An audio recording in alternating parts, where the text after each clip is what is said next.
Sir வணக்கம் sir. வணக்கம் sir. நேற்றைய தினத்தில் செய்தித்தாளில் வந்த ஒரு செய்தி, இது முன்பே நடந்த ஒரு செய்தி தான். இத்தனை ஆண்டுகளாக எங்கே போச்சு இந்த வழக்குன்னு யோசிச்சுட்டு இருந்தாங்க. நேற்று நீதிபதி ரொம்பவே மனம் உருகி, எனக்கு அவ்வளோ கோபமாக வருது, இரவு 3 மணி வரைக்கும் உட்காந்து தீர்ப்பு எழுதுனேன் அப்படிங்கிற அளவுக்கு பேசியிருந்தார் குன்றத்தூர் அபிராமி. அந்த செய்தியை பார்க்கும்போது உங்களுடைய மனம் எப்படி இருந்தது? அது என்ன சொல்கிறதுனே தெரியலைங்க. தாங்க முடியாத ஒரு வேதனை. எப்படி நீதியரசருக்கு அந்த அதாவது மனசு எவ்வளோ வலிச்சிருந்தா அதிகாலை 3:30 மணி வரைக்கும் நான் தீர்ப்பு எழுதிப்பட்டேன் அப்படிங்கிற விஷயத்த சொல்கிறார். ஸோ இது நாட்டே உழுக்குன ஒரு விஷயம். 2018 நடந்த ஒரு விஷயம். 7 வருடமாக தண்டனை அனுப்பிச்சிட்ருக்காங்க அபிராமி மீனா சுந்தரமும். ஸோ இந்த தண்டனை நான் என்ன பார்க்குறேன்னா, அந்த நீதியரசர் அவர்களை கடவுளின் மறு உருவமாகவே நான் பார்க்குறேன். ஏன்னா அந்தளவுக்கு அவருடைய மனசை உலுக்கி இருக்குது.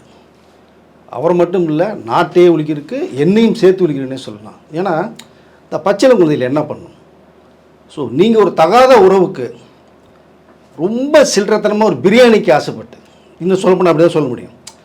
ஸோ உங்களுக்கு நல்ல ஹஸ்பண்டு பேங்கில் வேலை செய்கிறார், 2 அழகான குழந்தைகள், 3 பேரையுமே நீங்கள் மர்டர் பண்ணிவிட்டு அவங்க கூட போய் சுகமான வாழ்க்கை வாழணும்னு நினைக்கிறீங்க. என்ன முட்டாத்தனமான ஒரு செயல்! எப்படி நீங்கள் போக முடியும் 3 பேரை கொலை பண்ணிட்டு? சட்டம் விடுமா? காவல்துறை விடுவாங்களா? தப்பிச்சு போகும்போது கோயம்பேடில் லாக் பண்ணாங்க 7 வருட கடுங்கால தண்டனை. ஸோ இந்த தீர்ப்பு இதை விட ஒரு தீர்ப்பு யாரும் வழங்கவே முடியாதுன்னு நினைக்கிறேன் நான். ஏன்னா தூக்கு தண்டனை கொடுத்தா கூட 5 நிமிஷத்தில் முடிஞ்சு போகிற விஷயம். சாகும் வரை நீங்கள் அனுபவிச்சாகணும். ஒவ்வொரு நாளும், ஒவ்வொரு மணி நேரமும், ஒவ்வொரு நிமிஷமும் அணுவாக சித்திரவதை நினச்சி அவங்க 2 பேரும் இந்த ஜெயிலில் அனுபவிக்கணும். அருமையான ஒரு தீர்ப்பு. 10 to 10 வாங்குறாங்க காவல்துறை. அவங்களுக்கு கூட்டு வரதே 11:30 கூட்டு வர்றாங்க. அதுக்கே மிக கடுமையான ஒரு இதை கேள்விக்குரிய வச்சார். 10 to 10 வர சொல்ல நீங்கள் 11:30 வரீங்க அப்படின்னு அவர் ஒரு ரீசன் சொல்கிறாங்க. காவல்துறை ஹாஸ்பிட்டலுக்கு போனேன், வர முடியலன்னு ஏற்றுக்கிட்டார். ஏற்றுக்கிட்டு 12:30 மணிக்கு மேலே பேசுவோன்ட்டு போகிறாங்க. திரும்பி நான் சாப்பிட்டு பேசுகிறேன், தீர்ப்பு கொடுக்குறேன் அப்படின்ட்டார். சாப்பிட போனவர் திரும்பி 10 நிமிஷத்துலேயே திரும்பி வராரு. ஆமாம் சார், இந்த தீர்ப்பை கொடுத்துட்டு நான் போய் சாப்பிட்டுக்கிறேன் அப்படிங்கிற அளவுக்கு ஜட்ஜு அவ்வளவு கோபத்தோட என் மனம் தாங்கலை அப்படின்னு பர்சனலாக அவர் எடுத்துக்கிட்டு இதை நான் சொல்கிறேங்கிறதையே தெளிவுபடுத்திருக்கார் சார். அதாவது ஒரு தீர்ப்பை கொடுக்காம என்னால் இப்போ எப்படி சாப்பிட முடியும்? இந்த தீர்ப்பை கொடுத்துட்டு போய் நிம்மதியாக சாப்பிட்றேன் அப்படின்னு தீர்ப்பை சொல்கிறார். இந்த தீர்ப்பை நான் என்னோட பார்வைக்கு ஒரு அருமையான ஒரு தீர்ப்பை நான் கருதுகிறேன் சார். இதை ஏன்னா அவருடைய தீர்ப்பே அதனுடைய பார்த்தீங்கன்னா, உங்களுக்கு பிடிக்கலைன்னா நீங்கள் ஹஸ்பண்ட் போங்க, குழந்தைகளை கொள்றதுக்கு எதுக்கு ரைட்ஸ் இருக்குது உங்களுக்கு? இந்த பூமியில் அது எவ்வளோ கற்பலோடு வந்திருக்கும் அப்படிங்கிறார். ஸோ நல்ல குடும்பம் அப்படி இருக்கும்போது தேவையில்லாத உறவுக்காக நீங்கள் 3 பேரையுமே மர்டர் பண்ணுறது பிளான் பண்ணுறாங்க. ஹஸ்பண்ட் மட்டும் தப்பிச்சுக்கிறார், குழந்தைகள் பலிகடாகுது. ஸோ இவங்களுக்கு இந்த தீர்ப்பு கரெக்டாக ஒரு நியாயமான தீர்ப்பு, சரியான அடி. இனிமேல் தவறு செய்வர்கள் சிந்திக்கணும், கொலை பண்ணுறவர்கள் சிந்திக்கணும் இனிமேல். அப்படி ஒரு தீர்ப்பு. பிரியாணிக்கு சாப்பிட்றது ஆசைப்பட்டு போனாங்க இல்லையா, இப்போ வாழ்நாள் பூரா களியை திங்கணும் அவங்க, சரியா? ஸோ இந்த தீர்ப்பை நான் ரொம்ப வரவேற்கிறேன். அந்த நீதியரசரை உண்மையில் ஒரு மிகப்பெரிய ஒரு சல்யூட் பண்ணலாம். ஸோ கடவுள் மறு அவதாரமாக நான் பார்க்குறேன். இனிமேல் இந்த மாதிரி போகக்கூடியவர்கள் இந்த தீர்ப்புக்கு பிறகு, இந்த சம்பவத்துக்கு பிறகு நிறைய சிந்திப்பாங்க அப்படின்னு தான் நான் நினைக்கிறேன் சார். ஆக்சுவலி ஜட்ஜு இவ்வளோ கோவப்படுற அளவுக்கு நம்ம அந்த வழக்கு தெரியும். ஆனால் அது முன்பு ஒரு 6-7 வருடம் ஆயிடுச்சு அது நடந்து. ஆக்சுவலி என்ன நடந்தது சார் முழுமையாக? சார் 2018 நடந்த சம்பவம் இது. நம்ம இங்கே போரூர் பக்கத்தில், குன்றத்தூர் பக்கத்தில் நடந்த ஒரு விஷயம்.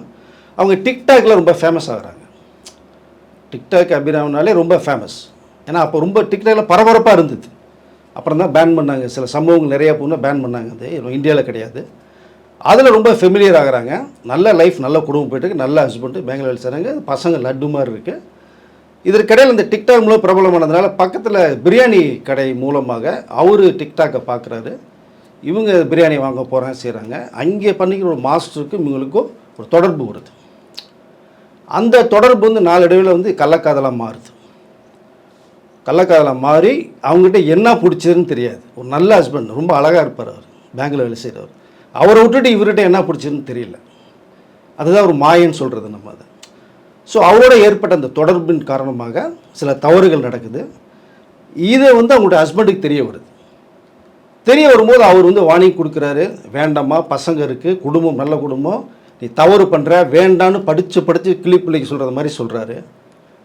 அதையும் மீறி அவங்களுடைய தொடர்பு அது அப்படியே கண்டினியூவாக போகுது. அப்போ இவர் பொறுத்து பார்க்குறாரு, ஒன்றும் இல்லை, பிரச்சனைகள் அதிகமாக வருது.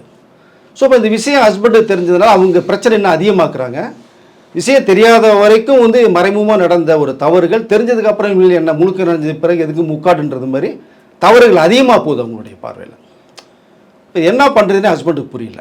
இப்படி ஒரு சொல்ல குழந்தைகள் என்ன பண்ண முடியும், இவ இப்படி போகிறாளே அப்படின்னு மனசுக்குள்ளேயே வேணும்பட்டு டெய்லி கேட்குறது, வேண்டான்னு சொல்கிறது. இது நாளில் பிரச்சனை வர வர வர வர அந்த அபிராமி பொண்ணு என்ன பண்ணுறது, ஒரு முடிவு பண்ணுது. அவருடைய கள்ளக்காதல் மூலமாக சரி நம்மளுடைய சுகத்துக்கு என்ஜாய்மெண்ட்டுக்கு அவங்க 3 பேர் தடங்களாக இருக்காங்கன்னு முடிவு பண்ணி அவங்கள வந்து பாலில் வந்து தூக்க மாத்திரை கொடுத்து மர்டர் பண்ணுறதுக்கு பிளான் பண்ணுறாங்க. நல்ல விதமாக நடிக்கிறாங்க. ஹஸ்பண்டை நம்புகிறாரு. தூக்க மாத்திரை அதிகளமாக கொடுக்குறாங்க. ஸோ அவர் கொஞ்சம் மெச்சூரிட்டி ஏஜ் அப்படிங்கிறனால தூக்க மாத்திரை அவ்வளோவா அவர் ஹஸ்பண்டுக்கு ஒர்க் அவுட்டால் அவர் மட்டும் தப்பிக்கிறாரு. 2 பசங்க இறந்து போகிறாங்க. இதை எதிர்பார்க்காத கணவர் வந்து இப்படி பண்ணிட்டியேன்னு சொல்லிட்டு ஆதங்கத்தை கட்டுப்படுத்த முடியாமல் அவர் காவல்துறை போய் ஒரு கம்ப்ளைண்ட் வந்து கொடுத்துட்றாரு. கம்ப்ளைண்ட் கொடுத்ததுக்கு பிறகு காவல்துறை வருது, அந்த குழந்தைகளை எடுத்துகிட்டு போகிறாங்க. அதெல்லாம் நீ வீடியோவுக்கு பார்த்தீங்கன்னா கண்ணே கலங்கும். மனசை உழுக்கிற ஒரு சம்பவம். எடுத்துகிட்டு போகிறாங்க. அவங்க தப்பிச்சு போகிறதுக்கு பிளான் பண்ணிட்டாங்க. அவங்களுடைய கள்ளக்காதலோட தப்பிச்சு போகிறதுக்கு பிளான் பண்ணி எஸ்கேப். அப்போ போலீஸ் வலை வீசி தேடுது. பெரும்போது நம்ம கோயம்பேடு பஸ் ஸ்டாண்டில் வச்சு அவங்களை லாக் பண்ணிட்டாங்க. லாக் பண்ணி என்கொயரிலாம் பண்ணும்போது 2015 நடந்த சம்பவம். அப்போ வந்து ஒரு தண்டனை கொடுக்கப்படுதுன்னா இது அதாவது கேஸ் முடிகிற வரைக்கும் போகும்போது இது வரைக்கும் கேஸ் நடந்துகிட்டு இருக்கு. நேற்றைய தான் இதனுடைய தீர்ப்பு வந்து வழங்கப்பட்டது. ஸோ எந்த தீர்ப்பு இப்படி ஒரு சம்பவம் நடந்ததனுடைய வழி அந்த நீதியரசருக்கு வந்து அவருக்கு வழியை உருவாக்கியிருக்கு. 2 குழந்தைகளுக்கும் போது யாராலும் ஜீரணிச்சிக்க முடியாது சார். ஏன்னா இன்றைக்கி குழந்தை இல்லாமல் எத்தனை பேர் கல்யாணம் பண்ணிவிட்டு ஹாஸ்பிட்டலுக்கும் அதுக்குன்னு போய் 10 லட்சம் 20 லட்சம் 30 லட்சம் டாக்டர்ஸ் ஃபீஸ் கட்டி ஒரு குழந்தைய உருவாக்குறாங்க. அப்படி தவம் இருந்து உருவாக்குற எத்தனை கோயிலில் வந்து எத்தனை பெண்கள் சுற்றுறாங்க, தொட்டியில் கட்டி விட்டு எத்தனை அம்மன் கோயிலில் போய் சுற்றுறாங்க. நீங்கள் போய் பாருங்கள் தெரியும். அப்படியெல்லாம் சுற்றி வந்து ஒரு குழந்தைய உருவாக்குறாங்க. கடவுள் கொடுத்த ஒரு கிஃப்ட்டு, 1க்கு 2 குழந்தை. தன்னுடைய சுய இன்பத்துக்காக நீங்கள் போய் குழந்தைய கொண்டு வந்து எவ்வளோ பெரிய கொடூரமான ஒரு செயல். எந்த பெண்ணுமே இந்த அளவுக்கு கொடூரமாக இருக்க மாட்டாங்க. அந்த பொண்ணு மாறி ஸோ அவங்கள வந்து சாகடிக்கிறாங்க. ஹஸ்பண்ட் தப்பிக்கிறாரு. கேஸ் ஆகுது, பிடிச்சிட்டு வராங்க. 7 வருஷம் தண்டனை.